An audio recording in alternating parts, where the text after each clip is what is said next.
Raja Tula. Let's welcome Pugal onto the stage.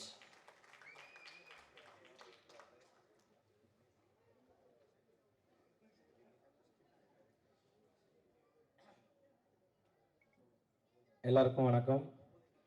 கீழே உட்காந்துறப்போ ஒரு பயம் இருக்குது. ஏன்னா இந்த ஆடியோ லான்ச்லாம் வந்தால் என்ன பேசுவோம், என்ன நம்ம பேச போகிறோம் நமக்குள்ளே தெரியாம கடன்னு பேசுகிறோம். அது யூடியூப்பில் வர்றப்போ தான் பக்கு இருக்கும். இதையா நம்ம பேசணும், ஐயோ அப்படின்ட்டு கீழே கமெண்ட்ஸ்லாம் அப்படி அடிப்பாங்க. இப்போ இந்த படத்தை பார்க்குறப்ப எனக்கு இப்போது விஜய் டிவி புகழ்னா பாதி தூரம் வந்துட்டு அப்புறம் செல்லமணி சார் தான் தம்பி ஒன்றும் இல்லைப்பா கோதண்டன்றாங்க. அடுத்து விஜய் டிவி புகழ் வினோதன்றதுக்கு நான் பாதி தூரம் நிறைய இடத்துல அவார்டு வாங்க போகிறப்பையும் அதே சார் நடந்திருக்கு. விஜய் டிவி புகழ்னா பாதி தூரம் போயிட்டு ஸ்டேஜ்லாம் தொட்டு கும்பிடும், என்னை தாண்டி ஒருத்தர் மேலே போயிட்டு இருப்பாங்க. விஜய் டிவி புகழ் தீனா அப்படின்வாங்க. ஓகே, அந்த மாதிரிலாம் நடந்திருக்கு. ஸோ எனக்கு அதை தாண்டி தேசிய ராஜா 2ல் எனக்கு கண்டிப்பாக எனக்கு ஒரு நல்ல ஒரு வாழ்க்கையை கொடுத்துருக்காரு ஏழு சார். ஏன்னா நிறைய படங்கள் நான் பண்ணியிருக்கேன். ஒரு சின்ன சின்ன கேரக்டராக வந்துட்டு போவேன். என்ன புகழ் இது, குக்கூத்து கோமாளியில் ஒரு புகழை பார்த்துருக்கோம்.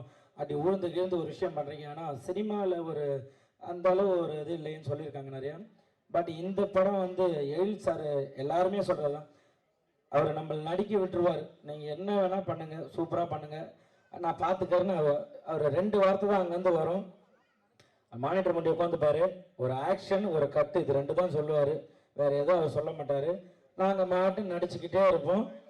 அது வேணுன்றதை பார்த்துப்பாரு, இல்லாத மீதி எடிட்டில் ஏதாச்சும் தூக்கிப்பார். அந்த அளவு தான் சிரிச்சுக்கிட்டே இருப்பார். அப்படி ஒரு டைரக்டர் நான் பார்த்ததில்ல. எல்லாமே சொல்லுவாங்க, திட்டுவாங்க இல்லையா, ஏதாவது சார் இந்த இடத்துல இதை கொஞ்சம் ஏற்றட்டுங்களா, இது வேணாம்ப்பா கொஞ்சம் நல்லா இல்லை, அவர் எது சொன்னாலும் சரி நீங்கள் போட்டுக்குங்க அப்படி சொல்லுவார்.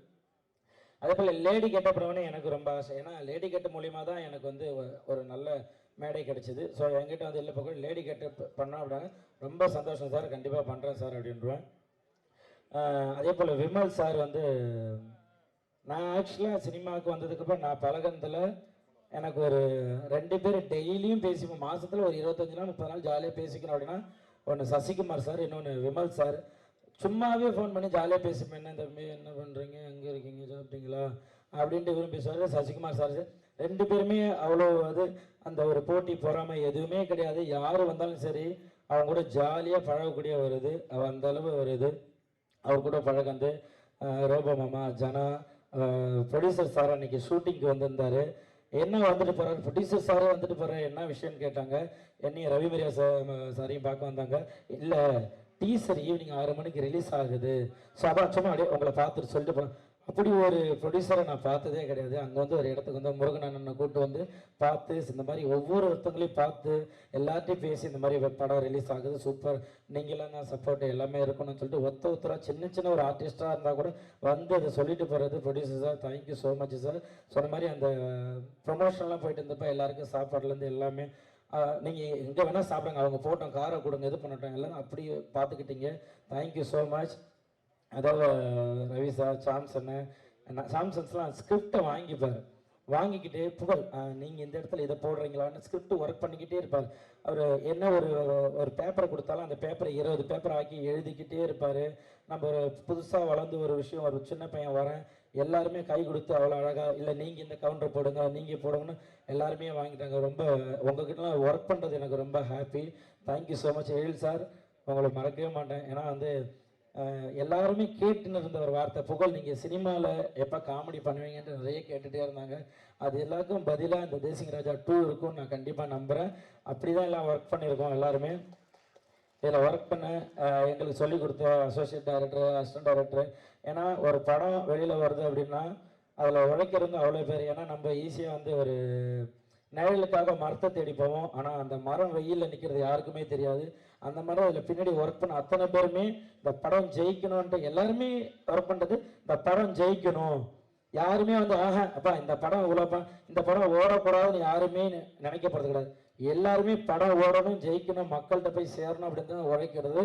கண்டிப்பாக இதில் நீங்கள் கோதண்ட அண்ணா சூப்பராக சொன்னார். உண்மையிலே அதெல்லாம் ஒரு நடிகர்களாக எல்லாருமே சின்ன ஆர்டிஸ்ட் ஜூனியர்ஸ் யாருக்காக இருந்தாலும் அந்த வலி இருக்கும். ஏன்னா அவ்வளோ கஷ்டப்படுற ஒரு படத்துக்காக ஒரு 10 நிமிஷம் அதுக்காக இவ்வளோ தூரம் நீங்கள் மெனக்கணும்னா ஒரு படம் எடுக்கிறதுக்கு எவ்வளோ தூரம் மெனக்கணும். ஈஸியாக ஒரே வாரத்தில் படம் நல்லா இல்லை வேஸ்ட்டு அப்படின்ற வார்த்தை சொல்லிடுறீங்க.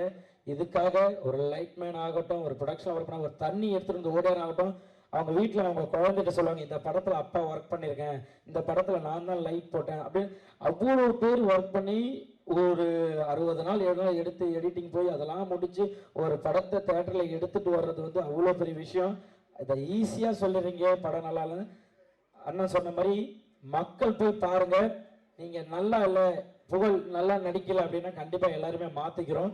ஈஸியாக ஒரு சும்மா உங்களுக்கு வருமானம் வருதுன்றதுக்காக ஒரு யூடியூப்ல டக்குன்னு இது படம் நல்லா இல்லைன்னு சொல்கிறாங்க. ஏன்னா இது அத்தனை பேரோட உழைப்பு, அவ்வளோ கஷ்டப்பட்டுருக்கோம். தேங்க்யூ ஸோ மச் எனக்கு இந்த ஒரு மேடை கொடுத்ததுக்கு. நான் இந்த மாதிரிலாம் பேசுனதே கிடையாது. நான் வருவேன் ஜாலியாக 2 பேரும் டக்குன்னு மைக்கு கொடுத்தா பேசிட்டு போயிடுவேன். ஆனால் இப்படி ஒரு எமோஷனலாக பேசினது எல்லாரையும் பார்க்குறப்ப அவ்வளோ இதாக இருந்தது. ஒரு படத்துக்காக இவ்வளோ தூரம் பேசுகிறாங்க அப்படின்றப்ப சந்தோஷமாக இருக்குது. நீங்கள் எப்படி தேசிங்க ராஜா 1க்கு அவ்வளோ சப்போர்ட் பண்ணீங்களோ கண்டிப்பாக தேசிங்க ராஜா 2வும் சூப்பராக இருக்கும். எல்லாருமே அவ்வளோ அழகாக ஒர்க் பண்ணியிருக்காங்க. இந்த படம் வந்து கண்டிப்பாக மாபெரும் வெற்றியடையும். எங்கெல்லாம் வாழ்த்து வந்து எல்லாருக்குமே தேங்க்யூ ஸோ மச். மீடியா ஊடக நண்பர்கள் எல்லாருக்குமே தேங்க்யூ ஸோ மச். நீங்கள் தான் இந்த ஒரு நல்ல படைப்பை நாங்கள் படைச்சிருக்கோம். நீங்கள் அதை நல்லபடியாக மக்கள்கிட்ட எடுத்துகிட்டு போய் சேர்க்கணும். Thank you so much. Thank you sir.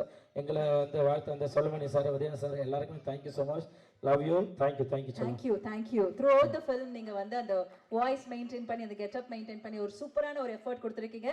Definitely நீங்க நினைக்கிற மாதிரி ஒரு சூப்பர் சக்சஸ்ஃபுல்லாக மாறும். Wishing you all success. புகழ் ஆக்சுவலாக இன்னைக்குமே அந்த வாய்ஸ் எடுக்கலாம் வந்தேன். நேற்று குக்கு தூக்கமால காலைல 5 மணிக்கு தான் விட்டாங்க.